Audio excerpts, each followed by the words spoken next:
So, you started the book, one of your early chapters is about the fish analogy, which really struck me. Yeah, And that's in the chapter one, the ordinary world. Yeah, yeah, sorry, I yeah, cut you yeah. off And there. I sort of circled it. I thought, okay, this is very, very, very cool. So I want you to describe to people because it was sort of the visual that I had, right? And it was a quote that you had. So do you remember your Yeah. quote? Um, I think it was David Foster Williams. He was doing a commencement speech at Kenyon College, and Yes. the story goes like this: an older fish is swimming towards two younger fish, and as the older fish passes by, he goes, "Hey boys, how's the water?" And the two younger fish go by, and they look at each other and go, "What's water?" And the Right. idea is that we often come to become numb about our circumstances. We don't Right. think about what's Or our perfectly normal environment, right? Or or just our our environment. environment.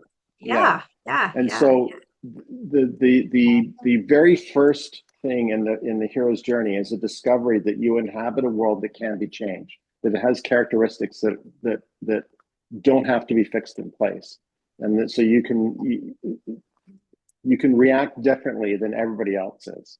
Yeah, I love that. I love that so much because, you know, when I think, again, you're reading this book and the things that resonate. And I just remember thinking, somebody asked me once, how do you describe yourself? And I thought, boundless. Like I don't think of myself as having limits, right? And I always, one of my TED Talks, I talk about perspective is everything, right? So how the perspective that you go in with will determine the outcome that you have. So, and that was such a visual story.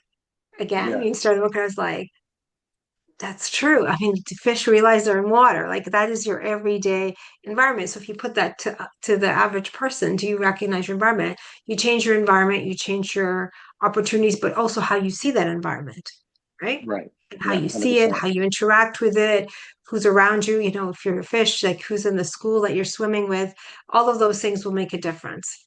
Yeah, So, I just wanted to say congratulations again. I had one final question.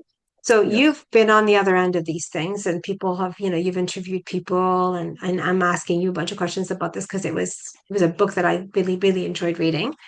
If someone was to ask you a question, and I asked you a whole bunch, but what question do you wish somebody would ask you that they've never Oh my asked you, whether it was goodness. an interview or whether it was for a job interview or whether it was one of these? Is there a question that you wish people would ask you?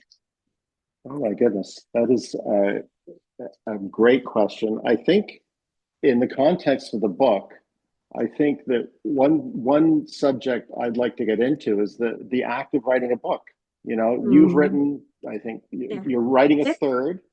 I've written one now. I've half written two because the journey of getting to this book came through other topics. I first began studying the work of Elon Musk, which Yes.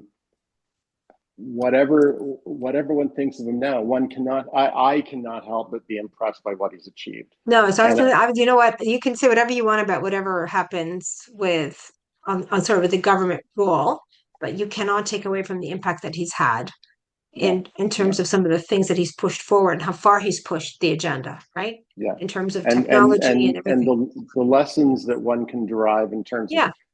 how hard to push, why one should push. He said that if things are important enough, you're willing to fail. And yet he didn't fail. He kept pushing on, kind of taking your viewpoint, which Yeah. is, it's not over until it's over. And I say it's over when we win. That kind of determination is very impressive. Um, and so there's a lot to learn there, but there came a point where I wasn't comfortable saying I am able to describe everything Musk does with any confidence. I don't understand why he's doing a lot of things now. It looked like I understood a lot before, but I'm going to go more general. I'm not going to sort of make the Tim Hampton story try to be the Elon Musk story. Then I started writing a book called Worse Than Better, but nobody understood what I was talking about. But the premise is that if there's potholes and you complain about potholes, people are going to come and do road work and you're going to complain more. Everything's worse than better, right? If you want things to get better, you got to put up with the worst a little bit. But Worse Than Better was a clumsy title. And then I figured out the hero's journey. So I'd love to talk about the process of writing a book.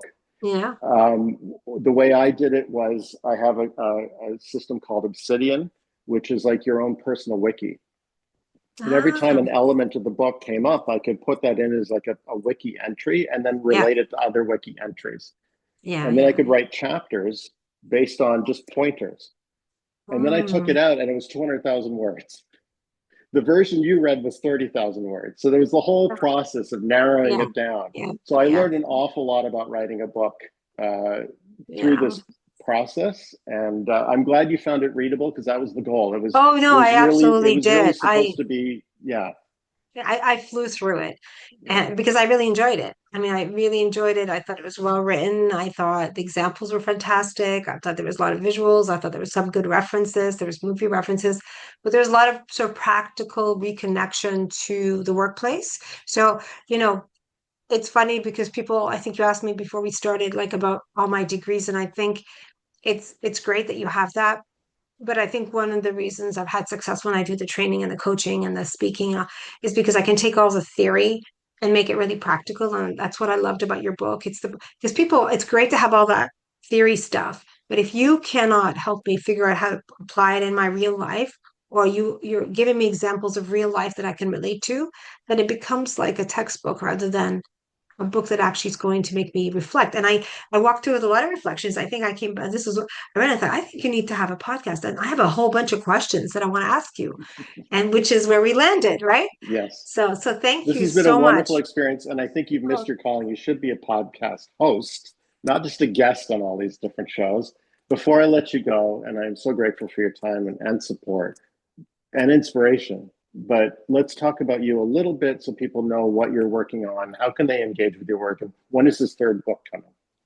okay. So the third book is being written, but it's Okay. literally, I think I said to you, the working title is Crazy Ass Stories. Mm-hmm. Um, Partially because I find that when I go back and go through my life and the different things, I think about times where I've pushed the button a little bit, or pushed the agenda, and then, things worked out.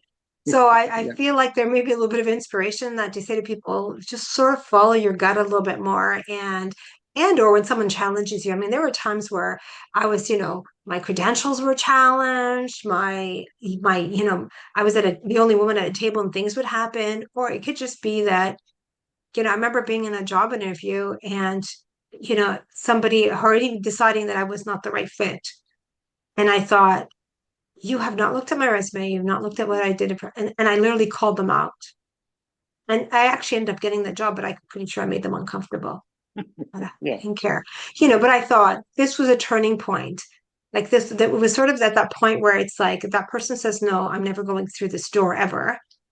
Right. So if they have hesitation and to get, and I thought, I don't really give a shit at this point. I have nothing to lose. So the book is going to be crazy ass stories like that. And then my website has now been revamped. So Woo has really evolved. When we started Women Helping Empower Women 5 years ago, it was really about this movement to help women. Because my own experiences, and my own research showed that women just needed to be create a forum that was space, like a platform for us to be able to work together, but actually not just say we're going to help and lift and all these things people, but actually do that work. So I started that 5 years ago, and now it's kind of evolved, and we've got, a significant membership, and I wanted to be able to do that.